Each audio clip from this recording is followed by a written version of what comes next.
আসসালামু আলাইকুম দর্শক, আমন্ত্রণ জানাচ্ছি বিওয়ান border sports present dugout dialogue powered by rabbit hole BD. Bangladesh এবং আয়ারল্যান্ডের তৃতীয় ম্যাচ নিয়ে আমাদের আজকের আয়োজন। আমরা প্রথম ম্যাচে দেখেছি আয়ারল্যান্ড 39 রানে বাংলাদেশকে হারিয়েছে এবং দ্বিতীয় ম্যাচে বাংলাদেশ ঘুরে দাঁড়িয়েছে। সেখানে বাংলাদেশ লাস্ট ওভারে যে ম্যাচটা জিতেছিল। আমরা এর আগের প্রিমিয়ার অ্যানালাইসিসে অনেক কিছু নিয়ে আপনাদের সঙ্গে শেয়ার করেছি এবং আপনাদের মতামত আমরা পেয়েছি।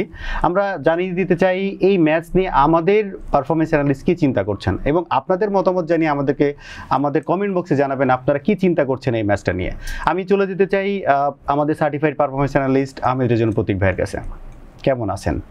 ভালো আছি এবং আশা করি তৃতীয় টি-20 শেষে একটা ভালো ফলাফল আসবে, তাতে আরও বেটার ফিলিং হবে। আমরা যেটা চিন্তা করি যে বাংলাদেশ প্রতিটা সিরিজের পরে যদি সিরিজ হার হয় তাহলে সেটা নিয়ে অনেক আলোচনা হয়, মিডিয়াতে গসিপ হয়, বোর্ডে অনেক রদবদল হয়, ক্যাপ্টেন্সি বাদ চলে যায়।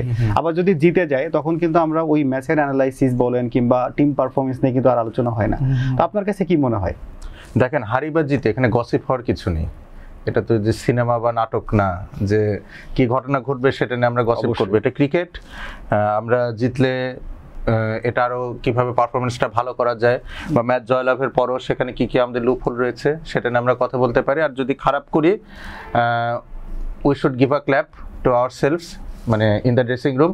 দেন আমাদের কোথায় কি ভুল ভ্রান্তি রয়েছে সেটা নিয়ে আসলে কাজ করাটাই বাঞ্ছনীয়। মানে আমরা জিতি বা হারি প্রত্যেকটা জায়গাতে আমাদের ডেভেলপমেন্টের এবং আমাদের কোন কোন জায়গায় প্রবলেম সেটা নিয়ে আলোচনা করা উচিত। Cricket is a gentleman's game. So tactical point of view থেকে আমাদের চিন্তা করতে হবে, খেলাটা আমাদেরকে খেলার মতো করেই দেখতে হবে। যে প্লেয়ার ভালো করছে ভালো, তাকে আরও কীভাবে বেটার করা যায় সেটা নিয়ে কথা বলতে হবে। যিনি স্ট্রাগল করছেন তাকে সেই স্ট্রাগলের গণ্ডি থেকে কিভাবে বের করে আনা যায় সেটা একটা উপায় হতে পারে।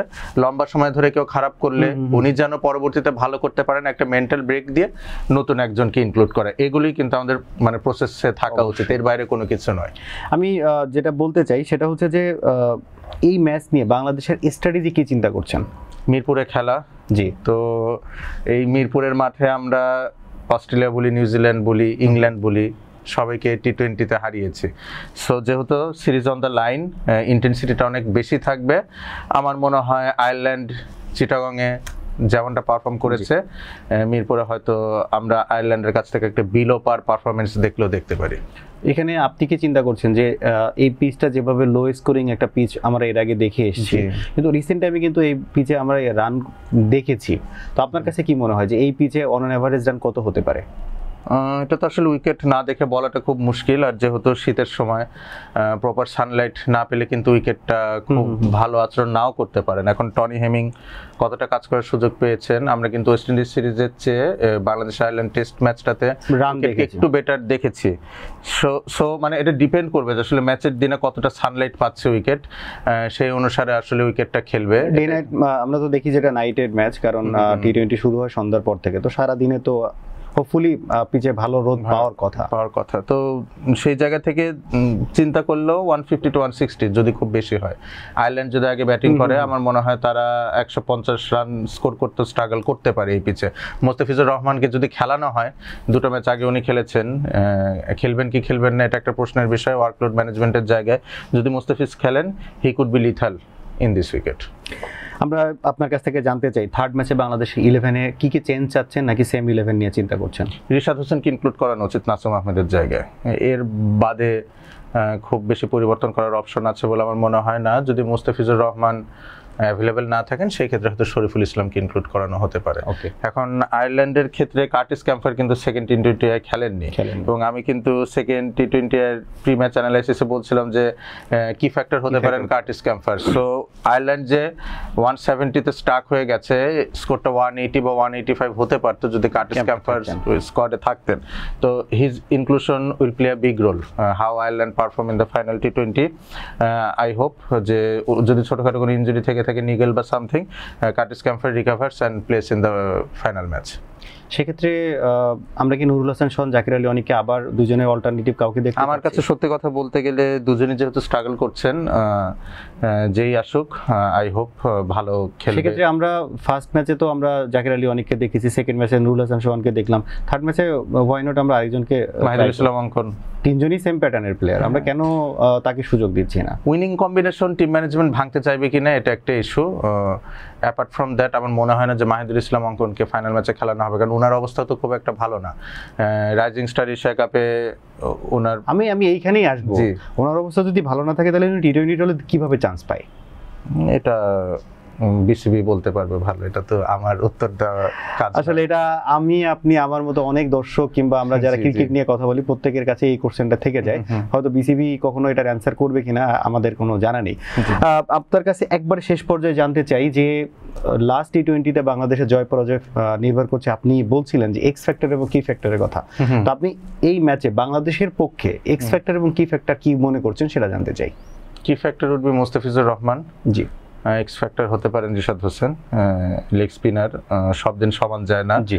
যেহেতু আগের ম্যাচে ড্রপড হয়েছেন এবং এই তিনজন স্পিনারের মধ্যে কিন্তু একটা হেলদি কম্পিটিশন রয়েছে, জি। So if he gets a chance আমার মনে হয় উনি মুখিয়ে থাকবেন পারফর্ম করার জন্য, both with the bat and ball. এবং এরকম সিনারিও কিন্তু আসতে পারে যে সাইফুদ্দিন আসলে ম্যাচটা যেভাবে বের করে আনলেন, রিশাদ হোসেনের সামনে কিন্তু এরকম একটা সুযোগ আসলেও আসতে পারে। তো এক্স ফ্যাক্টর রিশাদ হোসেন হতে পারেন, বোলিংয়ে মুস্তাফিজুর রহমান কি ফ্যাক্টর। আর ব্যাটিংয়ের ক্ষেত্রে যদি আসি, মিডল অর্ডার তো রীতিমতো মানে ভয় লাগে আমার। বাংলাদেশের মিডল অর্ডার যখন ব্যাটিং করে মানে দরুদ শরীফ পড়ার মতো অবস্থা হয় যে 2 উইকেটের পরে কখন 5 উইকেট হচ্ছে এটা দেখার মধ্যেই চলে যায়। সো আই হোপ যে মিডল অর্ডারে ইদার সাইফ হাসান আর তাহিদ হৃদয়, তারা যে কেউ একজন ভালো পারফর্ম করবেন, এটা আমার ব্যক্তিগতভাবে চাওয়া। আয়ারল্যান্ডের ক্ষেত্রে তাদের মিডল অর্ডার আসলে দুর্দান্ত খেলছে। সেকেন্ড টি-20 কার্টিস ক্যাম্পার খেললে হয়তো আয়ারল্যান্ড ম্যাচটা বের করেই আনতে পারতো। তো আমি তাকিয়ে থাকবো পল স্টার্লিং, উনি শুরু করেছেন, দুটো ম্যাচে শুরু করেছেন, বাট একটা বড় স্কোরে কনভার্ট করতে পারেননি। উনি আয়ারল্যান্ডের মোস্ট এক্সক্লুসিভ ব্যাটার, তো আই হোপ যে পল স্টার্লিং হয়তো একটা ভালো কিছু করে দেখাবেন। এলস কার্টিস ক্যাম্পার যদি ইনক্লুডেড হন তাহলে কার্টিস ক্যাম্পারের কাছ থেকে একটা ভালো ইনিংস আমি আশা করছি। আমরাও আপনার কাছে যা মানে যেটা আপনার কাছ থেকে এক্সপেকটেশন পেয়েছি, আমরাও ওরকম এক্সপেক্ট করি খেলাটা কম্পিটিটিভ হোক, কিন্তু বাংলাদেশ সিরিজ জিতুক, ম্যাচটাও জিতুক। জি, এবং ভালো ক্রিকেট খেলা হোক। দেখেন আয়ারল্যান্ড যদি বাংলাদেশকে দৌড় করাতে পারে বা বাংলাদেশকে একটা ক্লোজ ফিনিশের দিকে নিয়ে যেতে পারে, ইটস দেয়ার ক্রেডিট। কিন্তু বিষয়টা যে খেলা দেখলে তো আমরা বুঝি যে আসলে বাংলাদেশ প্রপার ক্রিকেটটা খেলছে কিনা। আমি চাইবো বাংলাদেশ প্রপার ক্রিকেট খেলে ম্যাচটা বের করে আনবে। এতে যদি লাস্ট বল ফিনিশ হয় কোনো সমস্যা নেই, কিন্তু বেসিক যে ক্রিকেটটা আছে সেটা যেন বাংলাদেশ খুব ভালো মতো খেলে, কোনো সিলি মিস্টেক যেন বাংলাদেশ টিমের পক্ষ থেকে না আসে। আমরাও আশা করি বাংলাদেশ ভালো ক্রিকেট খেলুক। দর্শক, আমরা এতক্ষণ আমাদের certified performance analyst Ahmed Rezon Pratik ভাইয়ের কাছ থেকে শুনছিলাম বাংলাদেশ এবং আয়ারল্যান্ডের টি-20 প্রি ম্যাচ অ্যানালাইসিসে তিনি কি এক্সপেক্ট করছেন বাংলাদেশের ম্যাচ জয়ের জন্য, এবং আপনাদের কি মতামত সেটা জানিয়ে আমাদেরকে কমেন্ট করুন। এবং খেলার শেষে আবার আপনাদের সঙ্গে দেখা হচ্ছে পোস্ট ম্যাচ অ্যানালাইসিসে। ততক্ষণ পর্যন্ত ভালো থাকুন, সুস্থ থাকুন। আসসালামু আলাইকুম।